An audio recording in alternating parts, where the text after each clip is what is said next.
Superstar Director. I actually live in Austin, so just a short 3 hours south. I drove in this morning, left at 5 a.m. This was a fun, bright, early morning. And I'm excited to share with you kind of the things that I've learned over the last, 14 years-ish. I started my journey in September of 2006. At the time I had a 6-month-old little girl and a 2-year-old. I stayed at home. I was teaching dance. I'm actually one of those professional dancers that they talked about. I actually got paid to go to college to dance, so I'm legit. I like the music, you know, all that good stuff. And I was introduced to Scentsy through my sister, who lives in Boise. And she came down to visit and did a party, and I had a great launch party. It was like $1,200, and I had a bunch of friends that were like, I want to do a party. This was back in the day when we had maybe 4 or 5 products, okay? And the price point was a little bit cheaper, and that's just how it was back then. So it was a little bit different how we shared the products, and people mostly just bought wax and warmers. That's pretty much what people bought. Little did I know that in 4 years, my husband was laid off when the market crashed. He was in real estate investment, and his boss, who actually brought us down to Texas from Idaho, couldn't afford to pay him.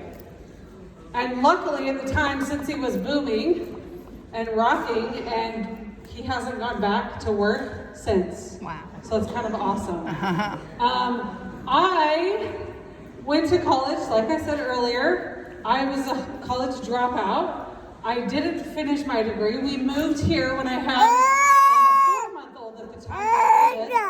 And I couldn't justify going to school to leave my 4-month-old with a stranger. I couldn't do it. So I didn't ever finish school.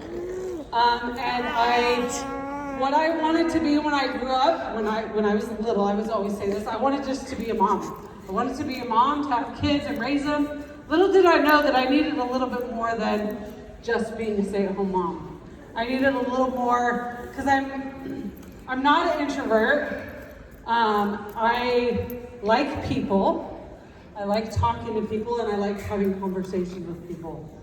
So, in this business, we are all salespeople, whether we like it or not. And if you're not a salesperson, you're going to quickly learn how to become one. Because you have to be able to sell the products that we offer in order to be successful. So, my daughter, I was talking to my husband, my daughter that was 2 when I started Scentsy, she's now almost 16, about to drive next month. She's a really good driver. And I just don't know how I feel about just waving by as she leaves with the car. Like, that's so weird. You've all done it. I know I'll get over it. It'll be fine, but it's still just a new phase, right? So she, oftentimes what they do in school, they come home and they're like, hey, what's my plan? What are you going to do this next year? What path do you want to go on in school? At our high school, my daughter could walk out of the high school and be a CNA. And she could already be on her way to having her associates, to become an RN, whatever she wants to do. Well, she decided she wants to be an OBGYN, okay? So, do you know how much schooling an OBGYN has to go, how many years they have to go to school? 8, 7, it's actually 12 years of schooling that they have to go to. Okay, all right, so we're playing a little game here, it's kind of fun.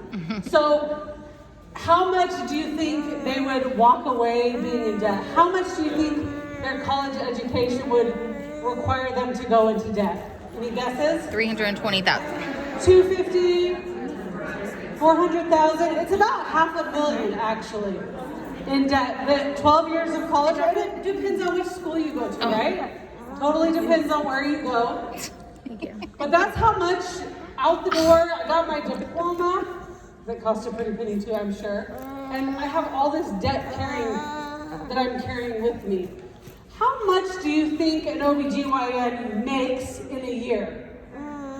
120,000? Oh, 150. 200,000? 200. It ranges. It's actually between $172,000 to $208,000. Okay? So we know how much debt minimum that they have, $500,000 in debt. And now she wants to go and get a job, and let's just say she's going to make $200,000. Hi, Donna. $200,000. That's how much she's going to make. I save you a spot right in the front. Always. So, how many years would it take my daughter to pay off that debt? 10 years? A decade maybe? Maybe 15? Maybe she's really bad at money. Right? Maybe she has no idea how to manage money. If she doesn't know, that's right. So, we're just going to say 10, 15 years. So at this point, she's probably 35-ish, and maybe she's lucky and she has figured out a way to pay off all of that debt. Chances are that it's going to take her a long time to get out of debt. This business has... So when my husband and my daughter were talking about this, we looked at each other and both of us were like, are you freaking kidding me? Like they have to do all that work, 12 years of schooling, and she's gonna walk away making $172,000 a year as an OBGYN. She's gonna go to work every day from 8 to 5, be on call multiple nights a week, right? Like just think of the time that is required for that.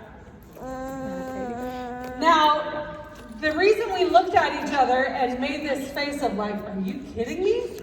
Was because income disclosure statement here, make more than an OBGYN does in a year. I've made more than an OBGYN makes in a year for over the past decade. Woo! Get it. I did not graduate college. Yeah. I dropped out. I knew nothing about sales. I knew nothing about growing a team. I knew nothing about targeted marketing. What even is that? Probably half of you are like, what the heck is she going to talk about? Right? But I learned. I saw this exciting thing that I wanted to do, and I took it and I ran with it. I became friends with people at events. That was the first thing that I figured out that I had to do. I only knew so many people because I didn't have family in Austin. We straight up uprooted, and no one we knew lived in Austin. We didn't know anybody. And so I had to figure out how to get out of this mobs group that I was friends with and get into the world of other people. All of you, right? So there's different tactics and different ways to do that. When you walked in this room, did anybody smell anything? Yes. What'd you smell? A room spray? Maybe someone sprayed something? I did. On purpose. Okay. So something drew you in here. Maybe you smelled it. There was actually a lady that was in my first breakout that walked in and she's like, oh my gosh, I can smell it all the way in the hallway. It smells so good. It drew her in here because she smelled it. Maybe you didn't even realize you were smelling something, but now you do. So there was a little bit of marketing on my end where I wanted to plant a seed, something that we could all connect with, because obviously you're here at this event, so you sell Scentsy. But that connection, right? Can anybody tell me what that scent is? Shelly, you can't say anything. You can't say anything either, because you already guessed it. Sugar, yes, that's it. So sugar is my favorite scent. So if you want to thank me for sharing my knowledge with you, there's this voting that happens right now. It's called Bring Back My Bar voting. You can go vote for my favorite scent, because guess what? It's not in my club. So I need it in my club. So if you want to thank me, you don't have to verbally thank me. Just go vote for sugar, okay? Yeah? Who's going to do it? Anybody? Yeah! That's what I like. That is target marketing. What I just did to you is targeted marketing, right? You maybe didn't ever smell sugar. You maybe smelled it in the test room and were like, I actually don't like that scent. It's too sweet. But then you experienced it and you were like, oh, it's not as bad as I thought, right? I placed some chocolate on chairs. You guys kind of got the brunt end of the deal because the room was full and I had chocolate on every chair in the first session. You gotta come early next time, just remember that. But some of you got some chocolate. Maybe you saw chocolate on a seat and you grabbed it as you walked by. Anybody do that? You're not gonna own it. Yeah, a couple, yes, yes. So, what was that? It was delicious. And we even had a conversation about it. I came up to, and I can't remember your names because you're gonna learn that I'm not the best at names. But Heather has her friend Holly and her spouse, yes? Joey, that's right, Joey. They're supporters of her in business. And we talked about chocolate and we discovered that they didn't really like the chocolate that I had set on their chair or that they grabbed as they walked by. They actually disclosed to me that their favorite are Reese's. Okay? So, that's another example of targeted marketing. I put this seed out there for you to try some chocolate, and then I actually had to do something on my end to learn. And I didn't get around to a lot of you, but I went up to them and I talked to them just for a brief minute, but I know that Holly loves Reese's, and that her friend that she's here with is gonna maybe probably talk to her about joining her team, right? Maybe she's already committed, but she's doing it. So that is targeted marketing. When you intentionally do things to connect with people, but it's more than just the chocolate. It's more than just the scent. There's 3 things that you have to build with people that you come in contact with in order to be successful at what we do. In order to declare I am a salesperson and I sell the crap out of whatever it is I have. I can do it, I can sell it. I can convince anybody in the hallway to buy something from me if I have to, right? When I first joined Cincy, I wanted to earn $100. So I want you to think, what's the thing that you want? What do you want out of this business? Financially, we're talking money. Because money is a factor that drives you to do something. I didn't realize when I first joined that I wanted to spend every day with my husband at home in our house.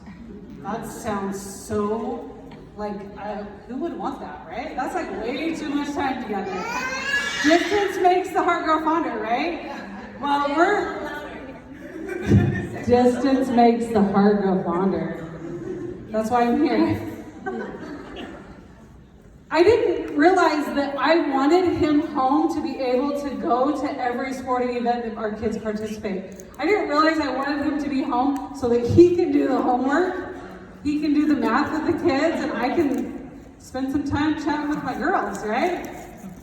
I didn't realize that I wanted that. What I realized I wanted was $100 so I could go to Target and buy whatever the hell I wanted for my girls, because I was doing it anyway and getting in trouble and causing problems because we did not have $100 for me to spend. I wanted that to be able to go and do something that I wanted to do. And I think it's really important for you to identify what you want. Because once you figure out what your mountain is, you'll do anything to get to it. I had on my bucket list in life to run a marathon. I know, it's stupid, but I did. And so I found someone that knew a little thing or two about running marathons. His name is Hal Higdon. Yep. There's an app out there you can download. And he is like the brain behind training and what you physically have to do to become successful and to complete, in that case, a marathon, okay? So he has a training program. Every day I had to do something. I had to run 2 miles, I had to run 3 miles, I had to run 5 miles, I had to run 10 miles, right? I didn't miss a day. Every day, I can say that every day I did everything he told me to do. Absolutely everything I needed to do, I did it. I was excited. I was at the base of the mountain on race day. You know, people get nervous, causes problems. I didn't have any of that, but I was excited, ready to go. But what I didn't know was the wall that would come and hit me in the face at about mile 22. I've done everything I possibly needed to do, and you're gonna tell me that there's gonna be a challenge during this adventure of running a marathon? I didn't realize it was gonna happen. I had heard people talk about it, but I had ran I think I got to 21 miles on my own. I had done that and I was like, there's no way that I'm gonna get that block. I'm not gonna get this runner's block that they talk about. So race day happens, we're all there. My husband did his first 5K. He is not a runner, he's a basketball player, so he's like, what are you talking about? This is for the birds. My brother did the half marathon, because I was like, come on, you gotta run with me. And then my best friend, she did the half marathon, so there was a massive amount of support. There was this support helping me get to what I wanted. So what's your support in helping you get where you want? That mountain that you want, that $100 that you want to have money, that $10,000 check that you want to pay off some debt, maybe $1,000 to pay a car payment or help with your mortgage. Whatever your mountain is, you have to think about your support and what's helping you get there. We, all in this room, together collectively, ideally would be a huge support for each other. That's not always the case. I'm gonna be real. Some people just aren't super nice, and some people are. And those that aren't, you just have to brush off and go on and find the people that are nice and find the people that you connect with, that you can feel inspired from, that have good influence on you. So I'm running, and I'm like, I've done everything that I possibly can to be successful in this moment. I've done everything that I can do to get through this race. And about mile 22, that wall came. And I was like, I cannot hardly move. And I was very strategic in where I did my marathon. Anybody from Houston? Houston is very flat. And so I made sure that I did a marathon that did not have a very high incline so that I could make it easier on myself. Well, it came a point where there was a little hill, a little incline, probably the only incline on the entire race, and it got in my head. And I was like, I can't do this. Fear got implanted in my mind, and I was trying really hard to overcome it. But I had to keep going, because I knew I had all these people. I had my kids, I had my husband, I had my brother and his wife and their kids, I had my best friend and her husband. There were all these people there waiting for me. Like I could see them in my mind, just standing there with their posters that they made, right? So I kept going. I found some power songs, like I shared some power songs before we got started, and I pushed through. It was hard, I'm not gonna lie, and the guy that I was following had no idea that he was what kept me going. I was right behind him, maybe 20 feet. His pace was my pace. I was just doing exactly what he was doing because I couldn't find it in myself to do exactly what I needed to do. So who do you look to in business that you're like, I want to do what they're doing? They're being successful, find out what they're doing and do it. Often the problem is that we don't do it. We are the person that gets in our own way because we will stop, and that guy could have kept going. He did, and I could have stopped and walked, but I knew that I had set my mind to this. I knew that I wanted to finish that mountain, to finish that marathon. And so I continued, and I didn't stop to walk, which is like a miracle, okay? Because literally, I might have been running really slow, but I did not stop to walk, which I'm really proud of myself for not doing.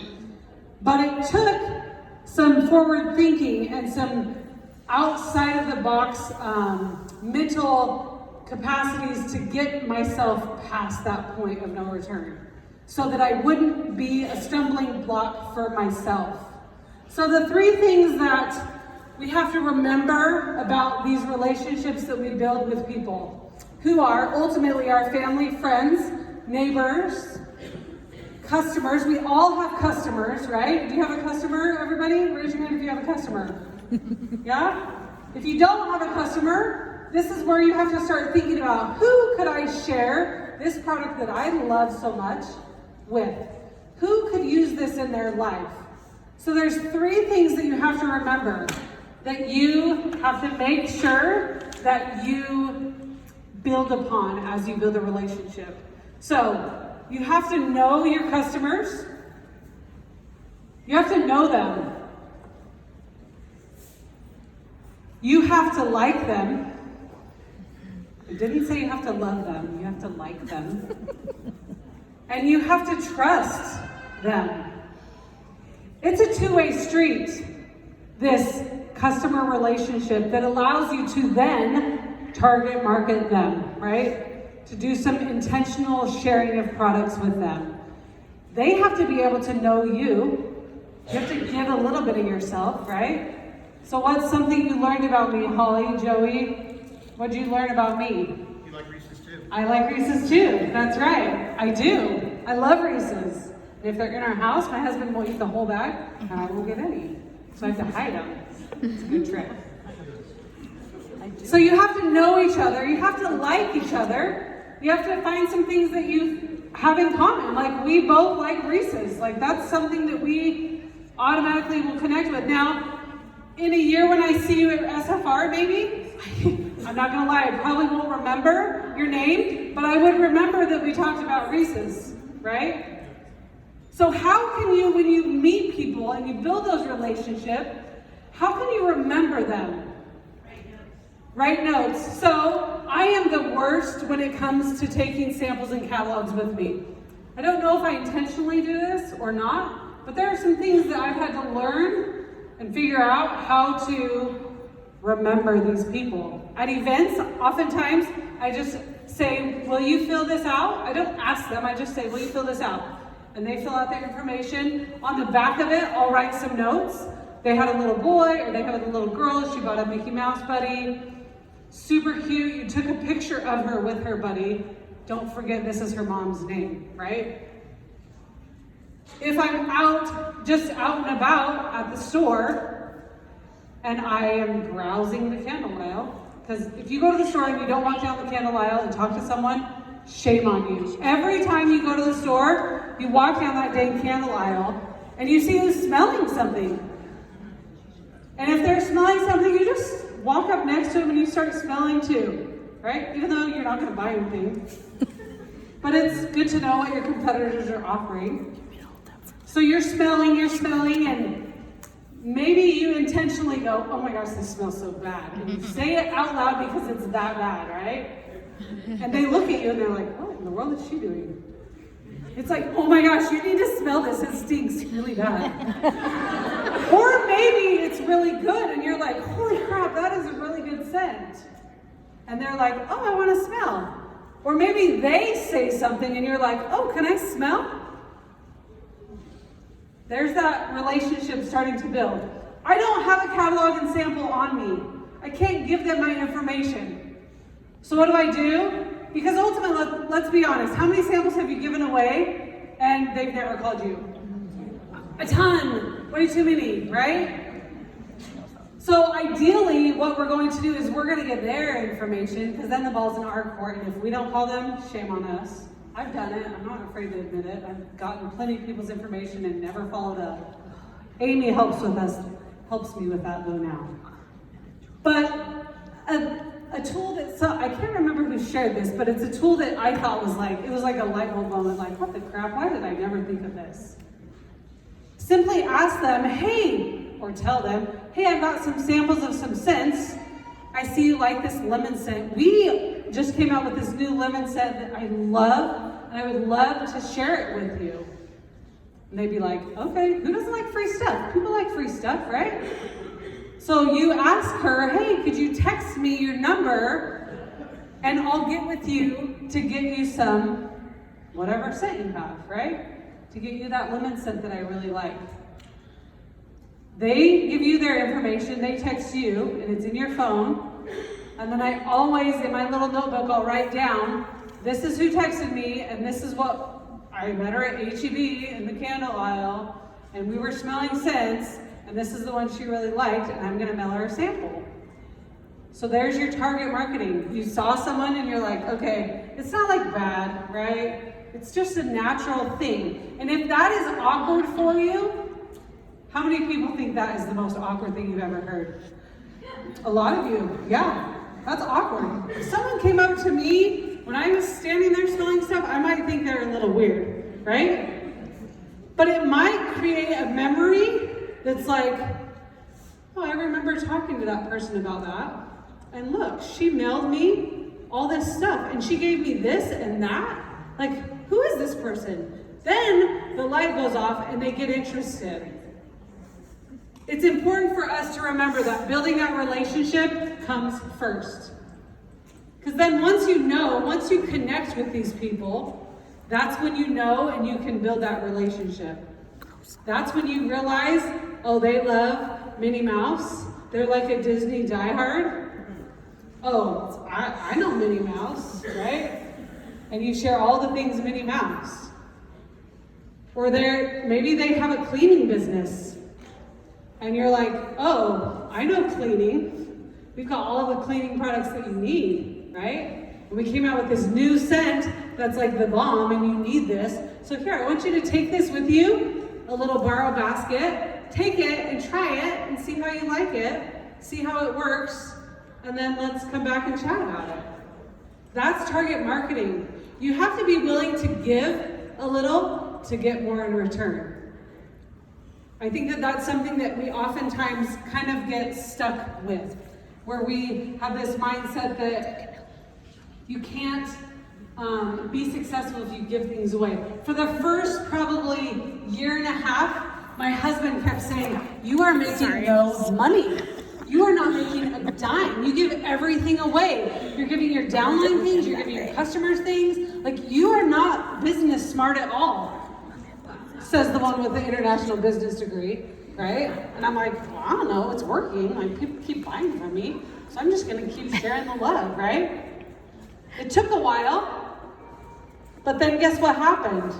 I started making money, and I started making more money. And then he loses his job and he's like, oh, I guess maybe you do kind of know something. It might not look like exactly what your other friend or person or spouse thinks it looks like, and that's okay. Because each of our businesses look a little different to each of us. It's really important for us to understand and know that when we are connecting with our customers, that is what is building the relationship. I have a customer that spends at least $200 a month with me. She's a diehard. I got her from one of my consultants that no longer sells Scentsy, and she's like, she always would take so long with the orders, yeah. So she started buying from me. Well, one day we were chatting because we're friends on social media. I see things she posts, she follows me, she sees things that I post, she comments. She's always intriguing and asking about things. Social media is not your source of income. It's just to build the relationship. Social media builds relationships, it does not sell the products. Home parties, events, basket parties, one-on-one connections with people, that's what sells the products. So, we were talking one day when she was at my house, we were talking about the night lights. They've changed names over the years that I sometimes forget. Night lights, I'm forgetful. Mini warmers, see? They change it all the time. It's real. It's real, people. So we were talking about it, and she was like, oh my gosh, my cleaning ladies are the worst. Every time they come and clean, they knock it, and I get wax down the wall, and I'm like, girl, I do that in my own house. She's like, really? What do you do? And I'm like, well, this is how I clean it up, yada, yada, yada. But then a light bulb went off, and I was like, oh, I know what she needs. Do you know what I thought of? Mini fan diffuser. The mini fan diffuser. I was like, oh my gosh, we just came out with this new product. Let me show you, as we walk in my house, or around my house because she was already in there. And I'm like, this is our mini fan diffuser. It has a fan in it. You put the pods in. There's no wax. You can hit it and nothing will happen. You won't have wax on the floor. I walked a little further in the house and showed her another one that I had. And I was like, here's another one. I just have a few in the house, 4. It's not that many, right? After my 20 warmers. And she's like, okay, this is the most genius thing I've ever heard. She's like, I need 10 of them. I was like, what? She's like, yeah, I need it for this, for this. Like, she already had a list of a ton of people that she knew needed this in their life, right? She needed it to solve the problem with her cleaning ladies that kept bumping it and wouldn't clean up the mess, even though they're cleaning, right? They just make messes for her. So that is target marketing. When you see a need in someone, you feel that. People do laundry. If you're not using our laundry products, shame on you. I'm not trying to shame anybody today, but shame on you. Shame Shame on you. Because every time my kids go to school, they smell like Scentsy Clean. And their teachers, every time I go and see them, they're like, your kids always smell the best. When they come and give me a hug, a teacher that they had 3 years ago, they're like, I smell it and they smell so good. And I'm like, well, let me get you a sample. So I'll send a sample in with the kids and now they buy stuff from me, right? That's targeted marketing. Using your kids, using your family. But the key thing is that you have a relationship first. Don't go in with the intention of, oh, I'm gonna sell a bunch of stuff to her. Be genuine, don't be fake. Be authentic in the way you build relationships. And if this is really hard for you, guess what? It gets easier. It's not gonna happen overnight. It's something that you have to continually work on, but you have to be intentional. You have to create chocolate moments. Does that make sense? You have to create a moment to connect with someone sometimes. But sometimes the moment, the chocolate is already there. You just have to see it and you have to react to it and you have to build that relationship. So, 2 things. 1, don't forget to go vote for sugar. Bring back my bar. And 2, think of what you can do to connect with your customers on a more personal level. How can you build those relationships to ensure the relationship will continue, first of all? Because let's be honest, my friends are my customers. I have very few friends outside of one, my Scentsy people, and outside of my customers, very few. So you have to think of how can I build this relationship? How can I make this something that they don't want to lose? Because we all have a leaky bucket of customers and we constantly have to keep filling it up. We constantly have to keep getting new customers, and the only way to do that is to share the products that we have. And the more you share, the more customers you will have. If you have any questions, we didn't have time for it. I'm just gonna jump out in the hall. We have another breakout session coming in.